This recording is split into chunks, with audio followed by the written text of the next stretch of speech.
তোমাদের সাথে একটা সুন্দর গল্প শেয়ার করবো। আমরা দূরে দাঁড়িয়েছিলাম, আমাদের কলেজে আজকে স্পোর্টস। আমরা যেতে ভয় পাচ্ছি কারণ কলেজে স্পোর্টসের রাউন্ড হচ্ছিল, শুরু হয়ে গেছিলো। গেলেই স্যাররা দেবে বকা।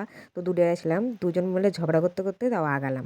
আগে দাঁড়িয়ে আছি, তারপর রাউন্ডটা শেষ হলো, তারপর ম্যাম দেখতে পেয়েছে, স্যার দেখতে পেয়েছে, আয় আয় আয় চলে আয় চলে আয়। তারপর আমরা অনেকদিন কলেজেও যাইনি, ওই জন্য একটু ভয় লাগছিল। তারপর গিয়েই ম্যাম বললো, হ্যাঁ এই দুজন 18 চলে এসছি, দেখো চলে এসছি, যাক তোরা এসছি, তোদের টিমের সবাইকে ডাক। তারপর বলল, আঠালু বলল, কারণ আমি আর সীমা যখনই যাই কলেজে একসাথে যাই, যখনই আসি কলেজ থেকে একসাথে আসি, না গেলে দুজনেই যাই না। ওই জন্য স্যার ম্যাডামদের একদম চেনা জুটি ধরতে গেলে বান্ধবী।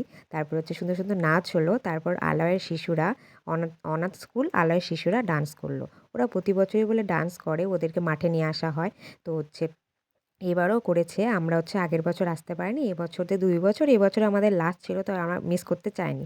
তো আমরা এবারে এসেছিলাম, খুব সুন্দর হলো। আমি একটা সুন্দর মুহূর্তে সাক্ষী হলাম আমাদের কলেজে, রামপুর বিএড কলেজ। আমি অন্যান্য কলেজের কথা বলতে পারবো না, আমি এই কলেজে পড়ার পর আমি অনেক অনেক সুন্দর জিনিসে সাক্ষী হয়েছি। অনেক ভালো লাগে এই কলেজে, সত্যি সত্যি বিএড কলেজ, এই কলেজটা খুবই ভালো।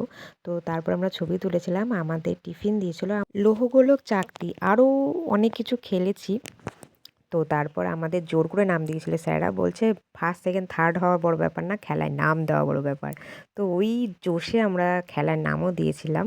তো তারপর কিছু হতে আমি পারিনি, আমার বান্ধবীও কিছু হতে পারেনি। যাই হোক, খুব সুন্দর সারাদিন গেল। লাস্টে এই যে ভাগ্য পরীক্ষা বল খেলাটা হয়, এখানে আমি নাম দেইনি, আমার ভালোও লাগে না এটা খেলতে। যাই হোক, আমার ভাগ্য তো খারাপ, ওই জন্য আমি ভাবেই রাখি এগুলাতে আমি জিতবো না কোনো দিন, ওই জন্য নাম দেইনি।